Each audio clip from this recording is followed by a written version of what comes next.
let's look at question number 1. So Robinson Crusoe will live in this period and the next.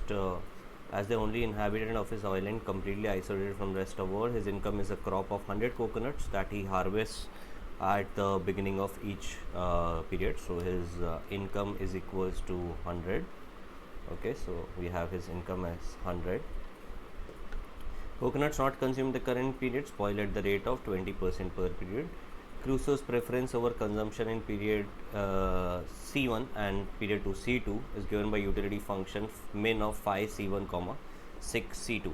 Okay, so you have in question number 1 you have utility equals to min of 5 C1 comma 6 C2. His income is 100 and the depreciation rate is 0.2. So you can call it as delta because whatever you're saving in period 1, it becomes so it's 20% gets depreciated. So what you get is delta should be 0.8. So what you're left with is so you can think of delta as a discount factor. Okay, and if you're saving S value gets saved to 80% of whatever you have saved in the previous period. So Crusoe's utility maximizing consumption choice is given by. Okay, so the budget constraint would be like C1 plus savings in period 1 should be equal to 100. This is consumption in period 1 and this is savings in period 1. Furthermore, you have consumption in period 2 is equals to delta times savings in period 1. So this is consumption in period 2 and this is savings in period 1 and this is your discount factor.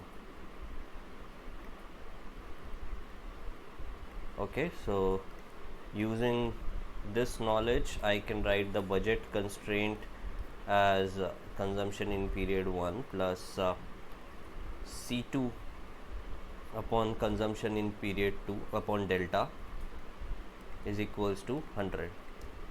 Okay, so this is your budget constraint and your utility function is min of 5 C1 comma 6 C2. So this gives you 5 C1 must be equal to 6 C2. So from this equation you will get C1 plus C2 by 0.8 must be equal to 100, which implies, so if you multiply 0.8 is just 4 by 5, so you get 4 C1 plus 5 C2 is equals to 400 and this thing gives you 5 C1 is equals to 6 C2. Okay, and then you can make some substitution, so you can maybe substitute C1 is equals to 6 by 5 C2. Take this thing and substitute this here. So what you get is 4 times 6 by 5 C2 plus 5 C2 is equals to 400. So this gives you 24 plus 25 C2 is equals to 2000. This implies C2 is equals to 2000 upon 49, which implies C1 is equals to 6 by 5 times 2000 by 49, which will be 2400 by 49. Okay, so that's your answer. So let's match it. Do we have